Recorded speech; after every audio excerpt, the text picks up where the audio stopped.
வணக்கம். தேசம் சிறப்பு செய்திகளுக்காக நான் உங்கள் ரேவதி குணாலன்.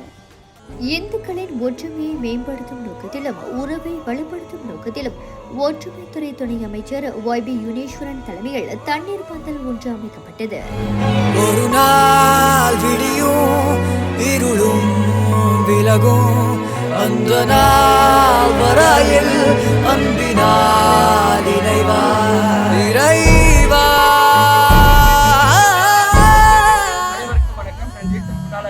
நம்ம பத்திரிகை இருக்கோம். YB யுனேஸ்வரன் கண்டிப்பாக எல்லாத்துக்கும் தெரியும். சிகாமாட்டுடைய நாடாளுமன்ற உறுப்பினர். இப்போதான் அண்மையில் அவர் துணை அமைச்சராக நியமனம் செஞ்சிருக்காங்க. இப்போ முதல் முறையாக ஒற்றுமைத்துறை அமைச்சர் மூலமாக அவர் தண்ணீர் பந்தல் போட்டிருக்காரு. மக்கள் எல்லாம் நல்லா சப்போர்ட் பண்றாங்க. வணக்கம் YB. வணக்கம். எப்படி இருக்கீங்க? நல்லா இருக்கேன். சரி, இப்போ நீங்க முதல் முறையா உங்களுடைய தண்ணீர் பந்தலை போட்டிருக்கீங்க. அதை பற்றி சொல்றது என்னத்துக்காக செஞ்சீங்க? வணக்கம்.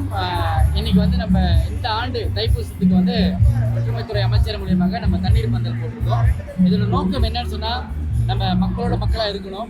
மக்களுக்கு நம்மளால முடிஞ்ச அளவுக்கு சில உதவிகளை கொண்டு சேர்க்கணும். அது மட்டும் இல்லாமல் இதுதான் முதல் முறையாக நம்ம இந்த பிற்பட துறைக்கு நம்ம போட்டிருக்கோம். ஸோ நிறைய ஆதரவு, மக்களோட ஆதரவு நிறையா இருக்குதுங்க. நிறைய பேர் இன்னைக்கு அன்னதானத்தில் பங்கேற்றவங்க நம்மளோட தண்ணீர் பந்தலையும் கலந்து கொண்டாங்க. அது மட்டும் இல்லாமல் நீங்கள் பார்த்தீங்கன்னா நம்மளோட சேர்ந்து இன்னைக்கு நிறையா ஸ்குவாட் இருக்கிறாங்க. அதாவது என்னோட டீமில் ஸ்குவாட் பிற்பாடு மடானி ஒன்று ஆரம்பிச்சிருக்கோம். குறிப்பாக இளைஞர்கள் நிறையா ஏற்கனவே 500 மேற்பட்ட இளைஞர்கள் இந்த தண்ணீர் பந்தலை மிகவும் சிறப்பாக நம்ம டீமில் நடத்துகிறாங்க. ஸோ அதுதான் சார் இந்த வருஷத்தோட சிறப்பு. அதோட மிக சிறப்பு என்னன்னு சொன்னால், மக்களோட ஆதரவு தான் இன்னும் நல்லா அதிகமான சிறப்பாக இருக்குது. பத்துமலை திருத்தலத்திற்கு உள்ளே கலை நிகழ்ச்சி நடைபெறும் இடத்திற்கு பின்னால் இந்த தண்ணீர் பந்தல் அமைக்கப்பட்டிருந்தது. இதில் பக்தர்களுக்கு துணை அமைச்சர் YB யுனேஸ்வரன் குளிர்பானங்களை எடுத்து வழங்கினார். சரி, உங்களுடைய இந்த ஒற்றுமைத்துறை அமைச்சு பார்த்தீங்கன்னா ரொம்ப முக்கியமான ஒரு அமைச்சு. மக்கள் மத்தியில் ஒரு பிரபலமான அமைச்சு. இந்த அமைச்சின் மூலமா என்ன நல்ல விஷயங்களை செய்யணும், அதாவது ஒற்றுமைக்கு வழி ஒரு அமைச்சா இருக்கிறதுனால என்னென்ன திட்டங்களை முன்னெடுத்து. ஸோ இந்த அமைச்சர் கீழே பார்த்தீங்கன்னா நிறையா ப்ரோக்ராம்ஸ் இருக்குது. ரூக்கு நகாரா மற்றும் பள்ளிக்கூடங்கள், கிண்டர்கார்டன் மற்றும் இந்த ஒற்றுமை குறித்து நிறைய ப்ரோக்ராம் செஞ்சுட்டே வராங்க. ஸோ இந்த வருஷத்துலேருந்து இன்னும் புதுமையான திட்டங்கள் நம்ம ஏற்பாடு பண்ணிட்டு இருக்கிறோம். ஏன்னா ஒரு நாடு மலேசியா எடுத்துக்கிட்டிங்கன்னா மிகவும் பெரிய பழமை வாய்ந்த ஒரு நாடு மற்றும் பல மக்கள் வாழும் உள்ள நாடு, பல இனம் பல மதம் கொண்டு உள்ள நாடு. இருந்தாலும் இந்த நாட்டில் குறிப்பாக இந்த தைப்பூசத்தை முன்னிட்டு நமக்கான எல்லா உதவிகளும் அரசாங்கம் செஞ்சு இந்த தைப்பூசத்தை பார்த்துங்க. இந்த வருஷம் அரசாங்கம் எல்லா உதவிகளும் செஞ்சுருக்காங்க. போக்குவரத்து, சாலை மற்றும் எல்லா உதவிகளும் இந்த தைப்பூசத்தை முன்னிட்டு எந்த ஒரு நம்ம சண்டை சச்சரவும் இல்லை தடை விதிக்கப்பட்டதுன்னு எதுவும் சொல்லாமல் மிக சிறப்பு என்ன கேட்டிங்கன்னா, பிரதமர் நேற்று ஆலயத்துக்கு மற்றும் என்ன நடக்குதுன்னு சொல்லி கண்காணிச்சுட்டு போனாங்க முழு ஆதரவோட. ஸோ எப்பொழுதும் இந்த மடானி அரசாங்கம் மக்கள் ஒற்றுமைக்காக அதிகமான விஷயங்கள் நம்ம தொடர்ச்சியாக செய்வோம். பள்ளிக்கூடங்களில் மக்கள் மூலியமாக, இயக்கங்கள் மூலியமாக, அரசு மூலியமாக தொடர்ச்சியாக நடக்கும். நல்ல விஷயங்களை பெற்றுக்கொள்ளுங்கள். ஒற்றுமையை நம்ம பலப்படுத்துவோம். சின்ன சின்ன பிரச்சனைகள் அதெல்லாம் ஓரம் தட்டிட்டு நம்மளுடைய பாரம்பரியம், கலை, கலாச்சாரத்தை காப்பது நம்மளோட கடமையாக இருக்கும். இந்த தண்ணீர் பந்தல் திட்டத்தில் அவரது குழுவினரோடு YB யுனேஸ்வரன் இணைந்து பானங்களை வழங்கினார் என்பது குறிப்பிடத்தக்கது. மனிதம் ஒன்றே தீர்வாகும்.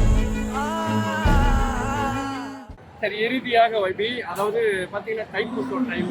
தைப்பூசம் இந்துக்களுடைய ஒரு பாரம்பரிய விழா 1891 முதல் இப்போது வரைக்கும் நடந்துட்டு இருக்குது.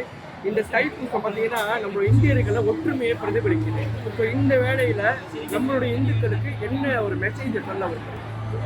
அதாவது நீங்கள் பார்த்தீங்கன்னா, அறம் செய்ய விரும்பு, நல்லது மட்டும் செய்கிறது நம்மளோட குணம் மற்றும் அதுவே நம்மளோட அடையாளமாக பிரதிபலிக்குது. இந்த அடையாளத்தை நம்ம எப்பொழுதும் இழந்துடக்கூடாது. ஏன்னா உலகம் எங்கும் இன்னைக்கு பார்த்தீங்கன்னா மலேசியா மட்டும் இல்லை, சிங்கப்பூர், மொரிஷியஸ், கேனடா, இன்னைக்கு இந்தியா, பல நாடுகள், ஆஸ்திரேலியா முழுவதும் இன்னைக்கு சிங்கப்பூர் உட்பட உலகமெங்கும் இருக்க இந்துக்கள் இந்த தைப்பூச திருநாளை நல்லா சிறப்பாக கொண்டாடுறாங்க. அதனால அன்பாக இருப்போம், அரவணைப்போம். பொதுவாக மக்களை மன்னித்து ஒருத்தருக்கு ஒருத்தர் நல்ல புரிந்துணர்வோடு வாழ்வதும் மிக முக்கியமாக இருக்குது. சரி YB, கொஞ்சம் ஒரு குறுகிய காலமாக இருந்தாலும் ஒரு நல்ல தகவலை நேச ஊடகத்தோட பகிர்ந்து கொண்டதுக்கு நன்றி. உங்களோட டைம் ஒதுக்கிறதுக்கு நேச ஊடகத்துக்கு உங்களுக்கும் நன்றி. தேங்க்யூ.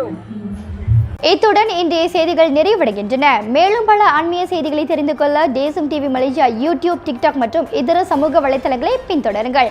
உங்களிடமிருந்து விடைபெறுவது நான் உங்கள் ரேவதி குணாளன். மக்களோடு தேசம், தேசத்தோடு மக்கள். நன்றி, வணக்கம். ஒரு வீட்டுக்கு ஒரு பட்டதாரி எனும் நிலை போய் ஒரு வீட்டுக்கு பல மருத்துவர்களை உருவாக்கும் நடவடிக்கையில் இறங்கியுள்ளது எய்ம்ஸ் பல்கலைக்கழகம். இந்திய மாணவர்களின் எதிர்காலத்திற்கு அடித்தளம் அமைக்கும் எய்ம்ஸ் பல்கலைக்கழகம் MIED வழி மாணவர்களின் பொருளாதார பிரச்சனையை கல்வி உபகார சம்பளம், கல்வி கடனுதவி மூலம் தீர்த்து வைக்கிறது. எய்ம்ஸ் பல்கலைக்கழகம் தரத்தில் உயர்ந்தது, போதனைகள் சிறந்தது, மாணவர்களுக்கு நிலையானது. இன்றைய நாடுகள் எய்ம்ஸ் பல்கலைக்கழகம்.